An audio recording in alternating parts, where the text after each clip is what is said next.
Let me first of all say welcome. My name's Daniel Max of TMF Group, and joined by a number of others on the line who have significantly more experience than me in the topic of today, which you'll be pleased to know. We're going to spend some time talking about tax, which I know isn't necessarily what everyone imagines that their Tuesday afternoon might look like, but for some of you, it's pretty important. And I think we're at quite an interesting point in our cycle right now. We're going to touch on a few aspects, not everything, but a few aspects that are really quite potent as a result of, I guess, the past. And I've got to refer to Brexit in regard to how that has had many changes on tax reform. The present, because of course tax is something that gets meddled with and changes regularly as a result of just the general economic cycle, and the future. And without being too politically minded, of course, you'd have to be under a stone somewhere not to realise that we are going through an election process here in the UK. And whatever the outcome of that might be, whether the government remains conservative or changes to one of the other options, I'll leave you to decide which you think is most likely. Whatever happens, this does present something of a schism where tax change tends to follow these sort of large governmental changes, and whether we remain with the same government or not, a number of changes will occur. And of course, whilst all those changes are not solely related to tax, tax is the major means by which governments raise revenue, and for that they get a lot of focus. Now today, we're going to talk mostly about the tax and regulatory changes as they impact that around funds, as they sort of think about the elements that fund managers might have to deal with, and the various directives that occur and the various changes in that tax regime as to how it affects both the attractiveness of those that might want to invest in the UK or see the UK as a good place to do business. And look, it's not for anybody on this call to make this is not a party political briefing for any party. I think some of us have some views that whether you agreed or disagreed with Brexit when that decision was taken, I think we'll all have some views as to whether the outcome from the decision to exit has manifested itself in a way that promotes business or doesn't promote business. And many of us on this line will have a view as to actions that could, or in some cases should have been taken to make the UK environment and economy one that is favourable towards business. We at TMF spend our time thinking about risk, thinking about compliance issues. We're not an advisor or we don't provide advice, and we don't offer written opinions about things. We are really an executor of the work that others do. And so I might just say, if you're not speaking, then perhaps if you could mute your microphone, that would be fantastic. So we provide the sort of the work that sits behind moving from one particular situation to another, not as advisors but as administrators in the compliance world. And of course, a lot of that has to do with tax. But enough about me. Let me turn to our panel today. We have three really quite experienced partners that are joining us, and in no particular order. I'll start with Alison. Alison's a tax partner who's worked across the UK and internationally with fund and asset management clients. And so whether it's a launch of a new fund or an established business, she's able to provide structuring and ongoing advice that meets the needs of all stakeholders. So plenty of experience there. Moving on to Robin, also a tax partner, specialising in VAT, joined MHA in 2023 and previously with Barclays, and 20 years or so experience in the world of tax and VAT specifically. And then last but by no means least, Peter is an audit partner in the financial services team, again over 20 years of experience advising regulated clients, including investment managers of hedge funds and private equity funds and venture capital funds and so on and so forth. So the format today is very simple. I'm going to ask a bunch of questions of our esteemed panel. You can decide for yourself on the answers whether they've seen the questions before or whether I decide to spring a few wild cards in there, and we'll run fluidly through that. And that, if we get it right, we'll aim to spend about half an hour digging into some question areas And if you feel so excited by that you want to ask some questions, I will pause at a few intervals between the questions to see whether between my questions to the panel to see whether anybody in the audience would like to raise anything. And I think the best way to do that is, I think if you put your hand up, and I might ask Paul Townsend if you could just try and adjudicate that for me, that would be very helpful. So without further ado, let's kick off. And I'm going to start with you, Robin, if that's okay. And just to see whether you can start by providing a little bit of an update briefly on the government's recent consultation on VAT treatment for the fund management services. Of course, thanks, Daniel. So this is HMRC's long-awaited review of how we're going to treat fund management post-Brexit. So prior to Brexit, VAT law was very much governed by the European law, and that provides VAT exemption for the management of special investment funds. That's always left lots of questions about what is management and what is a special investment fund. So there's been a huge amount of litigation and uncertainty over the years in relation to this. So the real hope was that this consultation HMRC kicked off was going to remove some of the complexity, give us more certainty, and hopefully make the UK a more attractive environment for fund management. Now, unfortunately, it didn't really hit on many of those at all, actually. One of the few positives which did come out of it was HMRC have confirmed they're going to retain a list-based approach to how they defined funds. They had talked about going down a principle-based approach, which was just going to lead to more uncertainty. So they're sticking with a list-based approach. We still need to see what their list is going to be, how much it actually just mirrors what the EU list is. At the moment, we don't know on that one. So that's an area to see. Probably what most disappointingly, the government hasn't taken the opportunity to provide a definition of what constitutes management. And this was, despite universal calls amongst the participants asking for greater clarity on this point. So it's a shame that they didn't take that opportunity for what should have been something fairly easy. They've said that HMRC will be updating their guidance on the matter, but this was an opportunity to really help businesses with giving better definition around what management constitutes. And the reason why that sort of got a lot of complexity is really on the use of technology and how, we have more fund managers now using automation and technology to deliver their management services, and to what extent they can fall under the exemption. So it still leads a lot of uncertainty around that as well. And then finally, one of the areas which the HMRC or the government haven't taken forward was a call to introduce a zero rating for fund management.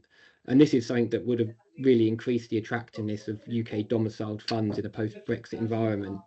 On the surface, it sounds like whether it's exempt or zero rated doesn't make much difference. You don't charge VAT, but the big difference is if they had gone down a zero rating one, fund managers would have been able to recover their VAT in relation to the management fund. So it was an opportunity. There'd been a lot of calls for it. It would have made the UK more attractive, but as it is, we're left with a VAT environment which still pretty much broadly mirrors the EU environment, and we haven't taken the opportunity to do anything different.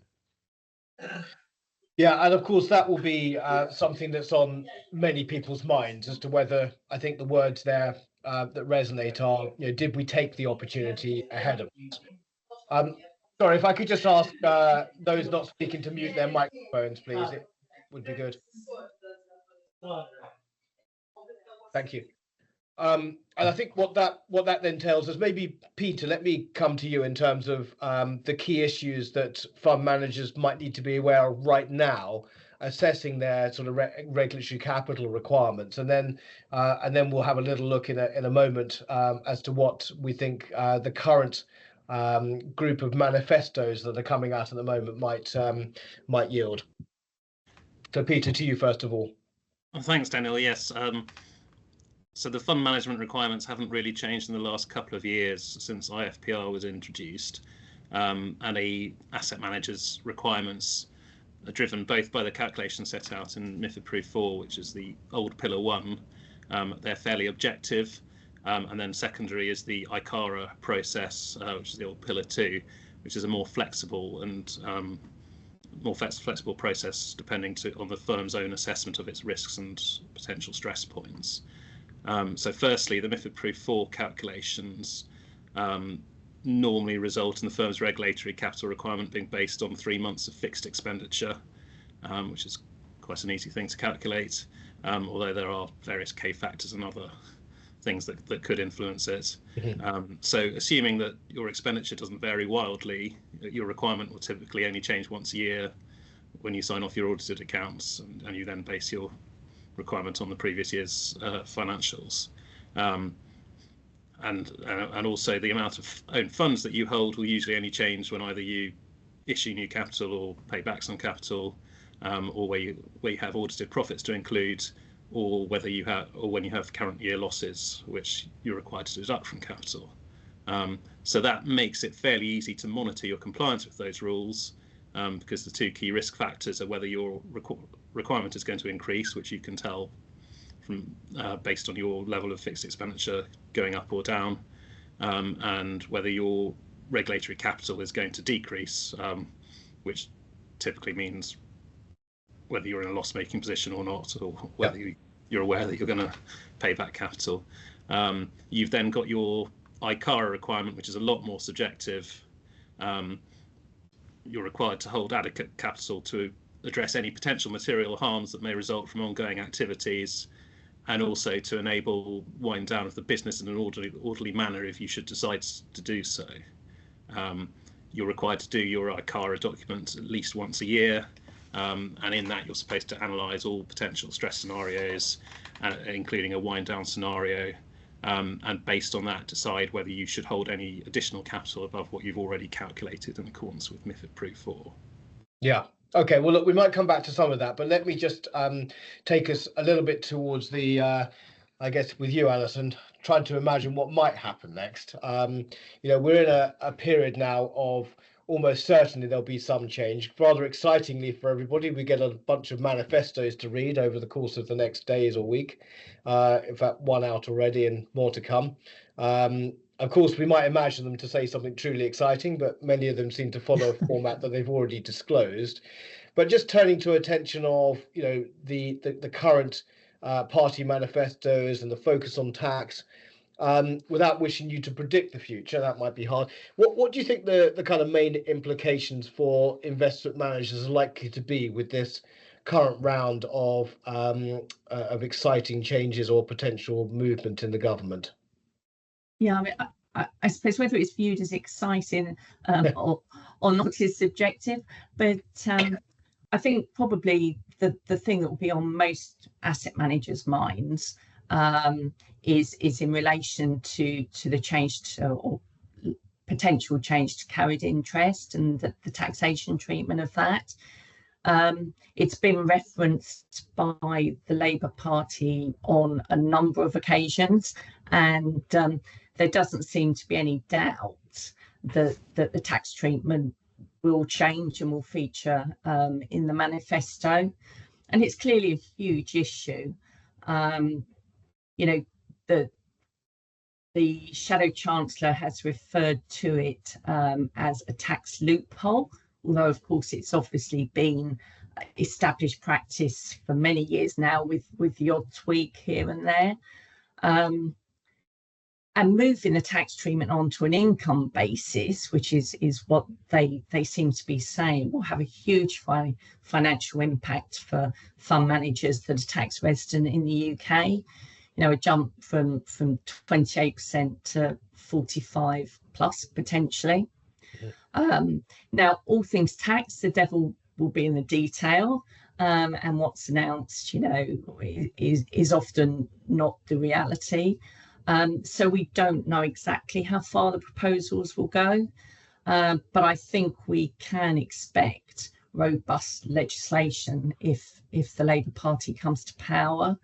I would expect that it will only be market value investments into a fund that will receive capital gains tax treatment going forward. The Conservative Party haven't commented on it. But they did interestingly reduce the highest rate of capital gains tax down to 24% for everything bar carry in the last budget. Yeah. Shadow Chancellor has said that, you know, she expects to raise 440 million from that change alone. But I think that presupposes whether asset managers simply accept the change, and certainly conversations with our clients to date would indicate that, you know, a number are already considering alternatives, including potentially relocating overseas. And I think that probably brings us on to another potential issue or policy change, which would be in relation to non-DOMs. You know, in the budget, the government announced its intention of scrapping non-DOM status in 2025, albeit with a 4-year transitional period. At the time, they were accused of stealing Labour's thunder, and it clearly is something that is very much, again, on Labour's agenda. And they've said that they will close what they view as perceived loopholes with Conservative non-DOM reform plans. But having said that, you know, there's already been a sort of 50% decrease in the number of non-DOMs in recent years. And, you know, we would expect that to decrease further if you know, draconian, or I should probably say that's probably party political, but you know, if you know, non-favourable tax legislation is brought in, and it looks like it's on the agenda for both parties. So I suppose for non-DOM asset managers, they've got a potential double hit in that, you know, they'll have to change their non-DOM status and potentially to their carry status. And I think the final thing that I would mention at this stage as a potential issue is obviously generally capital gains tax. You know, the Lib Dems have already made it a large part of their manifesto. The Conservatives have said that it isn't something that they would look to significantly change. The Labour Party are, I think sort of backbenchers are putting a lot of pressure on the Shadow Chancellor to potentially make CGT and income tax rates the same. Clearly, any change in rates is going to have an impact on investors and potentially on the return from some funds. So it's, you know, it's definitely an issue that is going to require further consideration. And unfortunately, you know, none of that is probably particularly encouraging for asset managers. And we can really only wait and see what happens when, you know, after the 4th of July and, you know, when we know more detail. I would say, though, not being too flippant, but if you're a non-DOM asset manager with children in private school who's expecting a carry payout, you know, things probably aren't looking too great at the moment. That might be the case. Indeed. Peter, coming back to a comment you made, so obviously since Brexit occurred, we've actually, no, I'll direct this to you, Robin, first of all. Since Brexit occurred, we obviously have seen some opportunity for a divulged part between how the UK and its tax treatment works and the EU law. What do you think is happening today, given your earlier comments that, you know, despite Brexit occurring, there's actually been very little segue between the two? And what do you think might happen as we go forward? Do you think we're going to continue to see EU law and legislation being the underlying tone for the UK treatment of tax and VAT, or do you think there might be a further movement away? I think what we're really seeing here is both parties watching each other and seeing what they're doing. We're seeing, as there's been both, I mean, slightly out of fund management, but not too far, in the wider financial services area, both the EU and the UK are looking at consultations, looking at how that applies thinking about making fee-based income taxable where it's previously been exempt. But it seems like neither side wants to go first. They're both watching each other, seeing what they're doing. And it's almost, rather than trying to take the initiative to be the more attractive location, they don't want to risk doing anything that makes them either gives a giveaway and doesn't make themselves more attractive. So I think we're going to see that for a while, really, where both sides keep to watch each other, and we don't really get that split between the two of where they're going. And as I said, as I touched on in my first answer around the funds consultation, it was an opportunity for the UK government to go off in a different direction. That pretty much decided to continue following EU law, and that sort of, in some ways, is helpful, some ways not. And it's probably played out really where the big question at the moment is, to what extent does EU law still impact the UK? And most people would say, we're post-Brexit, doesn't matter anymore.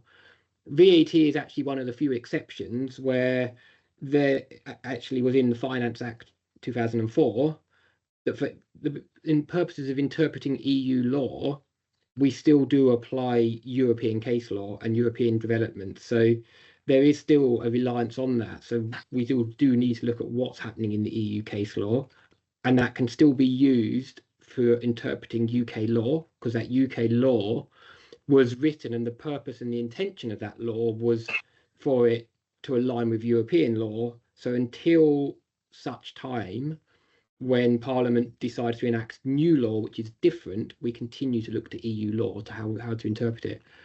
We can't use direct effect and use European law to quash UK law if it's trying to say something different to European law, but otherwise it continues to be there as a form of interpretation. So no, we haven't really, certainly in the world of VAT, moved away from European law, and that's got benefits and not. As I just said, we've still got a lot of uncertainty around what constitutes a special investment fund for VAT. So we continue to look at the developments which are going on in European law, and we've just recently got some cases going through the CJEU in relation to some Dutch pension funds around whether or not those Dutch pension funds qualify as special investment funds. So whilst you might have thought in the past, well, we're out the EU, we don't care about those cases anymore, not true. Still very much need to keep an eye on those, see what's happening in those, and whether that's going to impact how we interpret UK law. Yeah, and Robert, you make a number of points there that I think if I was to bring that together, of course, one of the things on everyone's mind on this call is the uncertainty created by just not having clarity around the direction of travel with things like, tax and VAT. And to some extent, we're not very good at, guessing, and trying to guess and get it right is quite a tough act to really try to provide advice on. So that brings me really, I guess, to where we can look at some of the previous enacted laws. So if I think about specifically, say, the investment firms prudential regime, the IFPR that was introduced 2 years or so ago now. Maybe Peter, maybe you could offer some comments on what the developments have been since the introduction of that a few years ago. And what I might ask you to draw on is whether anything that we've learned through the last couple of years around that, can we infer anything from activity that's happened in that last 2 years to anything that's going on in the future? Or is it just too tough to say because the environment is so difficult to predict? Peter? Yes, and well, they were based on EU law originally, so they're heavily derived from EU law, and we haven't seen any divergence from that. I think there has been divergence not on the IFPR but on the variable remuneration rules. But on IFPR, it's just been a case of everyone bedding in, learning how to apply the new rules, and the FCA published some observations on them last year on how they think that firms are implementing them. They have highlighted some areas where they believe there is a general deficiency in applying IFPR. That mainly relates to the ICARA process, which I think in the FCA's view, some firms are looking on it as a tick box exercise to decide they already hold sufficient capital, and they would like to see much more robust stress and scenario testing and analysing of group relationships and the potential wind down scenario, which is already going to be a stress scenario. And they've also commented that they don't think firms' regulatory reporting is quite up to scratch as they would like it to be. But other than that, there hasn't been any change in the regulations, and there aren't any flagged coming changes in the regulations. And with the sort of the potential for at this point now, at this junction now, there to be some movement away from the EU in terms of the setting of a tax regime, do you think that will continue, or do you think that IFPR will largely continue in its current format? Do you think there's likely to be an opportunity to look at some of the comments that were made around some of the, should we say, non-conformity or, I don't know, lackluster approach to applying it? Do you think anything will happen in that regard? I think it depends on the FCA's view on how to do that. And yeah, who's driving that? The FCA. I would expect to see some more monitoring from the FCA on individual firms. I think they've done it on a sample basis now, but they're getting all the data from their regulatory reporting to be able to do that on a more targeted basis. And so I would expect to see a few more reviews of firms individual like ours, and questions to firms about maybe why they've done their regulatory reporting in the way they have. Yeah. And broadly, as you said, Alison, it's not easy to imagine right now, with everything we've talked about for the last half an hour, there being lots of good news in this space. But just trying to look at things relatively. So when I say relatively, we recognise that investment managers have got a choice, or some choice. It's not complete free choice, but they have some choice as to where to domicile their business, where to choose to sort of plant their roots. And even though that's quite hard to change, very, very sort of frequently, they can make those choices at moments like fundraising and so on and so forth. Where do you see the current investment sort of opportunity, imagining the sort of stuff that you talked about in your previous answer, where the likely direction around things like capital gains tax and carried interest treatment, and we'll stay away from VAT on private school fees for a second, but imagining that sort of scenario and the general direction that you can see, even if you're not being asked to predict exactly where we go with it, is the UK a good place to invest? Is it sort of on par with other places, or are we now going to significantly fall behind other parts of Europe and elsewhere where it's a significantly more attractive regime? Obviously, I recognise you haven't got a crystal ball, so this is not necessarily fact, but your conjecture on it at least. Yeah, well, I think we've seen the number of UK funds decline over the last 20 years. And, I can't see there's anything that would necessarily change that at the moment, which is really unfortunate. Referring back to Brexit, actually, we had a great opportunity there to really revamp our tax strategy if we wanted to become a relatively low tax jurisdiction. And that obviously wasn't on the agenda. That isn't how we've gone. Some other European jurisdictions actually are doing a lot to try and encourage expats and investment and for business to move there. Portugal are changing slightly now. It's not as attractive as it was, but they have been a really attractive jurisdiction. Italy, Greece are bringing in or have brought in new rules to attract expats. So I think that, we're in real danger of almost pricing ourselves out of the market.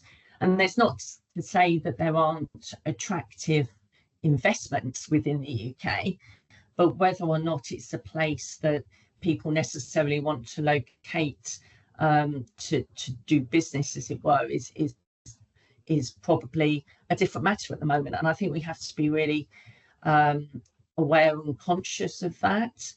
There is a point at which wealthy individuals and successful businesses will simply say enough is enough, and we've seen that historically. Yeah, I think that's an interesting point. I mean, clearly, Portugal, Italy, and Greece don't have anything on us when it comes to the weather. Yeah. But aside from that and the climate, there of course we want to make it attractive to do business, and I think business complexity remains one of the things that people are starting to pay some attention to now. I think it wasn't so much in the past, but now business complexity is something that people tend to look at. And of course, this is not just around the fund domiciles, but increasingly the place, as you say, that people want to do business, which for me means portfolio companies and the desire for us to locate headquarters of a private equity backed or alternative asset backed companies into places like the UK, and whether we trick on that. With that, I'm just going to pause for a moment and see whether there are any questions from anybody on the line. I'm not sure whether raising your hand works, but I hope amongst all of us there is a chat box as well. I don't know whether if I just try test in there, I think that should come up for people. But if anyone has any questions for any of us that they'd like to go to, then please feel free to either raise your hand, type something in the chat box, or I'm not sure whether the feature of opening your own microphone is available, but if it is, then please feel free to use that as well. Whilst we're waiting for some questions, unless I can see any that are cropping up, I can't immediately. Whilst we're waiting for some questions, why don't we turn our attention just to something quite specific around the FRC's continuation on payment optionality for investment research, which I think is a relatively small point in some regard, but points towards whether or not the likely changes to VAT treatment on research fees, is that something that we're going to see as a sort of trend to try and find every possible area for, I could say, punitive treatment? That might make me sound a little bit more politically orientated, but but quite robust treatment on things like research fees. Robin, maybe you've got some comments on that. Yeah, so it's probably worth us first of all sort of having a bit of going back in time and looking at this. So if we go back pre-MiFID II days, it was quite common that you would bundle together research and execution fees, and they'd be bundled together, and they could take a single VAT treatment and all be treated as exempt. Mm-hmm. Then, following MiFID II, the FCA introduced new rules in 2018, meaning that research had to be charged for separately and it couldn't be bundled together anymore. And that separate supply of research, then from a VAT point of view, meant it was no longer able to qualify for exemption, and you'd have to charge VAT on that research fee. So that not only increased the cost of research, obviously it increased the visibility of the cost of research by not having it bundled. There was now an actual VAT cost on it as well. A lot of fund managers and funds not being able to recover that VAT. So it's a real cost on it there. As well as, I think we generally saw the amount and quality of research declining because it was no longer people could see the cost of it and wasn't paying for it. So where we are now is part of the Edinburgh reforms to make the UK a more attractive place for investors. One of the recommendations which came out of that was to look at allowing rebundling of research and execution. Now, that was for many reasons. One was actually stated because to allow the VAT treatment to go back to being exempt. So that's what the FCA launched their consultation on, to look at that. That consultation actually closed just last week on that. So what the FCA are looking and considering is allowing the rebundling of research and execution, subject to certain guardrails which they're looking to put in place to put that out. Now, whether it would seem that maybe the direction of travel will go and we'll re-allow that we'd wait and see exactly how that works and what extent HMRC can get comfortable again that can be treated as an exempt supply for VAT, so reducing the amount of VAT costs which funds are suffering from, if they can start getting that as exempt. Obviously, the world has moved on since 2018 when this came in. Lots of banks and brokers have reduced their research function, so it's not like overnight this research and the quality of research is going to come back again. There's a lot that's going to go there on how that's going to work, and we'll see on that bit. I guess the other point let's go back to our themes have been going on all along, but how does this compare with the EU? Yeah. Well, we're seeing exactly EU looking at exactly the same thing as well, and this pretty much mirrors the proposal by the European Commission, which they came out with at the end of 22, to similarly allow for unbundling and different ways of paying for research. So this isn't us moving away. Now, obviously, the EU works at a slower pace. It's a directive, so it's going to at least take another couple of years to get them enacted as law through directive. So there's a chance maybe the UK can steal a bit of a march and get a jump on the EU with these changes. But it's not, I would say, us taking this opportunity to do something completely different from the EU. It's once again, it's looking to mirror it. Yeah. Okay. Interesting. And then just talking a little bit about sort of compliance and compliance monitoring going forward. Peter, maybe you've got some views around, with all these regulations, some key things that fund managers need to be aware of, the things they need to disclose, and whether you believe that going forward, there's going to be a significant increase to the disclosure requirements that'll be, required as we look to, I guess, trap more tax in this area. Yes, I'm not expecting any more disclosure requirements to come from the prudential regulations. I think the key thing for managers is that they are already disclosing quite a significant amount of data to the FCA in their ongoing regulatory reporting. And as the FCA systems get more sophisticated in analysing that data, they'll need to, the individual firms will need to ensure that their compliance is up to date and compliant with the rules. And then also to be looking out for any new FCA guidance or rules that come out, and any new market factors that may necessitate them revisiting their stress testing in their ICARA process. Because even though that is a subjective process, it's quite apparent that the FCA has a specific attitude as to how that should be applied, and that is a robust attitude. Yeah, indeed. Okay, well, I'll ask again whether there's any questions on the line. I can't see anyone raising their hand or asking for a question in the chat box. So we'll ask a couple more questions, and then we'll see where we go to from there. So I imagine you are in charge of writing the party political manifesto for the winning party, whoever that might be. What would you like to see in there, giving regard to some balance? Obviously, let's not be naive here. There is some requirement for raising capital through taxation, but what would you expect to be a balanced review, where if you were looking at it through the lens of the attractiveness of the UK as a destination for either fund managers for funds or indeed portfolio companies, what would you say would be a route to carve through the middle of all of it that would provide some balance between perhaps where we are today and where you imagine we might be tomorrow? I think the key thing is consistency of rules. So I think it is a good thing that rules haven't changed too much in the last couple of years. There was obviously a big change a couple of years ago, and I think the consistent application and not changing of rules is something that makes it easier to do business in the UK, with fund managers not having to look out for new changes and new approaches to those rules. So obviously there are different market factors that you have to react to, but as much as possible to keep rules the same as they are makes things easier. Yeah, indeed. And if I just then segue slightly outside of the UK and think about the European Bank lowering its interest rates recently, and I think we watch to see what the Fed's going to do today in terms of their interest rates.